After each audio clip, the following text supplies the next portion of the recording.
မကောင်းတာနဲ့ကောင်းတာဆိုတာဒီမကောင်းတဲ့သဘောတွေဆိုတာမပယ်လှန်မှုမတွန်းလှန်မှုဆိုလို့ရှိရင်ဒီပုဂ္ဂိုလ်ဟာဘယ်တော့မှအကောင်းဖြစ်လာမှာမဟုတ်ဘူးဒါကြောင့်မို့အမြဲဆင်ញင်သုံးသပ်ပြီးတော့ကိုယ့်ရဲ့အနေအထားစိတ်နေသဘောထားတွေကိုဆင်ញင်သုံးသပ်နေဖို့လိုအပ်တယ်ပေါ့ငါဟာဟိနာဓိမုတ်တိကအောက်တန်းကြတဲ့အတွေးတွေအောက်တန်းကြတဲ့စိတ်ဆန္ဒတွေရှိနေတာလားကလျာဏဓိမုတ်တကောင်းမြတ်တဲ့အတွေးတွေကောင်းမြတ်တဲ့ဆန္ဒတွေရှိနေတဲ့ပုဂ္ဂိုလ်လားလို့ဆိုတာ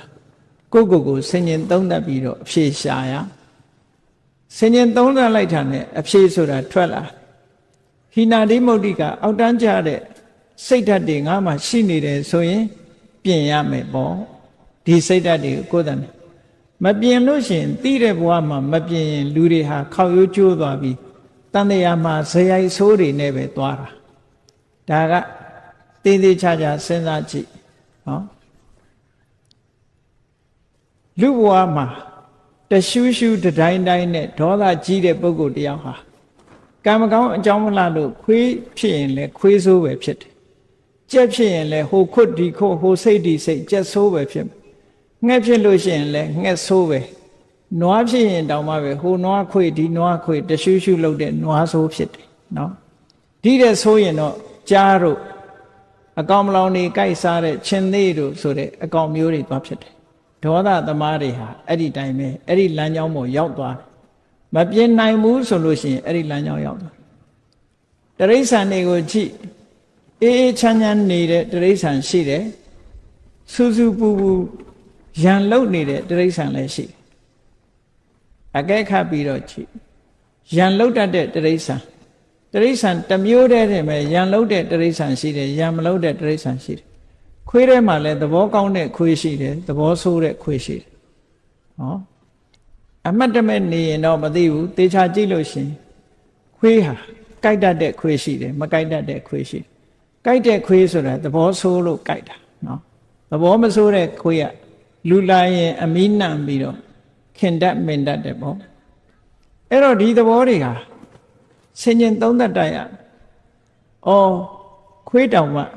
မေတ္တာရှိတဲ့ခွေးနဲ့ဒေါသကြီးတဲ့ခွေးမေတ္တာပြည့်တဲ့ခွေးနဲ့ဒေါသကြီးတဲ့ခွေးဒီလိုဖြစ်ရတာပါဘဝမှာမပြင်ဘူးဆိုလို့ရှိရင်တလျှောက်လုံးဟာဒေါသသမားဖြစ်ပြီးနောက်ဆုံးကိုဒေါသကိုမထိန်နိုင်တဲ့အခါဒေါသနဲ့သေဆုံးသွားလို့ရှိရင်အင်တမဆင်းရဲတဲ့အပင်ငရဲကြာရောက်သွားနိုင်တာပေါ့ကိုဒေါသကကိုယ်ကိုပို့ပေးလိုက်တဲ့သဘောပေါ့ထို့တူပဲလောဘကြီးတဲ့လူနဲ့လောဘနည်းတဲ့လူကိုယ်ရှိမှရှိနိုင်ကိုယ့်ကိုယ်ကိုလည်းဆင်ញင်သုံးသပ်ကြည့်ရ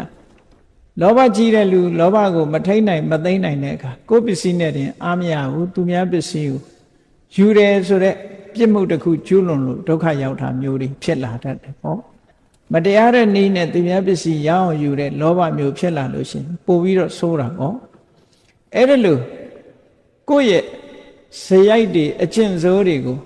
သိတဲ့အချိန်မှာပြင်ပေးဖို့လိုအပ်တယ်မပြင်ဘူးဆိုလို့ရှိရင်တန်တရားထဲမှာဇယိုက်ဆိုးနဲ့ခရီးသွား950ဇတ်တွေကိုကြည့်ရှင်အင်္ဂုလိမာလဘဝကိုလေးလာကြည့်ရှင်အင်္ဂုလိမာလဟာ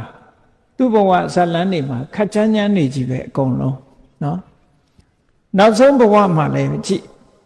ယန္နာဖြစ်မဲ့ဘဝတောင်မှပဲလူသားသမားကြီးဘဝနဲ့ဖြစ်ရသေးတာပဲလေဇက်ကအဲ့လိုကြမ်းနေတတ်တယ်